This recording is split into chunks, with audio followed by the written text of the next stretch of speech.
Hi, Mikey here. Today we've got Jasmine and we're going to try our new eyeshadow color kaleidoscope.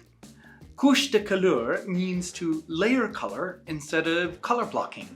Instead of color beneath the brow, color in the crease, color in the center of the eye, color in the corner, we just layer color. It's so much prettier. It's like a painting of the ocean, where you lay down color to create the illusion of dimension so that you can dive into the ocean. Bonsoir, mademoiselle Jasmine. Isn't it the daytime? You're right. Well, they don't know that it's day. I guess it could be the evening somewhere. Ready for some eyeshadow? I am. Okay, me as well. Let's start with Immortal, just like you and I. I'm going to gracefully reverse my brush upside down, and I'm going to apply a little bit of Immortal as an indestructible eyeshadow base so we can start applying eyeshadow powder. The technique, once again, is called couche de couleur. The Immortal cream eyeshadow base will create an indestructible eyeshadow canvas so we can apply all 4 eyeshadows in the kaleidoscope, and they can look good until next Wednesday. Oh wow, really indestructible. We go for longevity here. I like that. Little eyeshadow underneath for balance. Frames the eye perfectly. It's beautiful. What's going on next? We're going to go top to bottom. First tier, second tier, third tier, and the 4th. We'll start at the tippy top and start in the base of the eye, where the eyelashes are. Again, very balanced from the outer corner to the inner corner. And then whatever's left on the brush, you just sort of evaporate upwards, like a little cloud of smoke. I'm actually going to do a little balance. A little bit of everything that we do on top, we're going to do on the lower lash line to frame the eye more perfectly. The idea of couche de couleur is to create contrast with your eye color.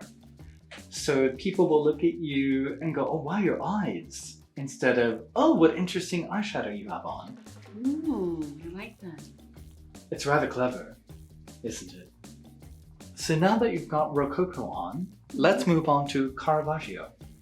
So the whole purpose of this is to create contrast with your eye color. So people with green eyes often say, I want to bring out my eyes, so I'm going to wear green eyeliner or green eyeshadow. But there's no contrast. So the very opposite happens when they wear green eyeshadow, and the green in the eye is diminished.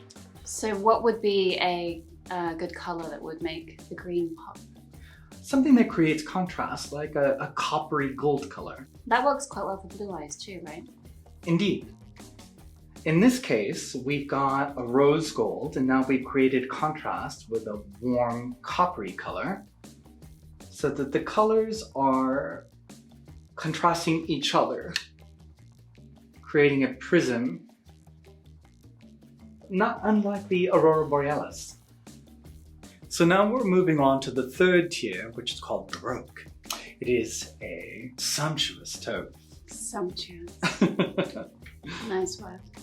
It's creating a little bit of contrast with the warm coppery color that came before, as this taupe color is very cool, and they just blur together seamlessly. How would you describe this final look, Mikey? Where would I be wearing it? Well, the interesting thing about couche de couleur is that if you look at the eyeshadow colors in the kaleidoscope, they look very exciting individually. But when you layer them, the colors sort of dive into each other, and all they do is create contrast with your eye color. So you can go for an evening out, or you can go to the supermarket, and it just makes people go, oh gosh, that girl really has pretty eyes. It's not a theatrical look. Now for the final color, Vivaldi. Beautiful. A sumptuous aubergine, creating contrast with the cool taupe that came before. I think aubergine is one of those colors that looks best when it's paired with warm eyeshadows to create contrast. Aubergine is not intended to be worn by itself. It's too costumey. But when it's paired with taupes and coppers and rose gold, it looks balanced and pretty. So here's a quick tip. When you have a little bit of eyeshadow fallout, we use a little sponge with our Peau Vierge tinted complex to just sort of sponge off the eyeshadow fallout without destroying the makeup. Like I wouldn't really do this with eye makeup remover. It makes a big mess. So it picks it up instead of smudging it or spreading it? Exactement. It doesn't work with everything, but it works with our product.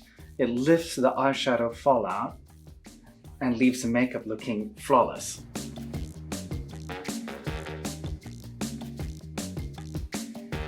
And this is a completed look. I just added a little bit of precision liquid eyeliner and a little cheek color toujours. Zhuzh of the hair, little mascara. What do you think, darling? I love it. Ready to go somewhere. Supermarket, nightclub. All of the above.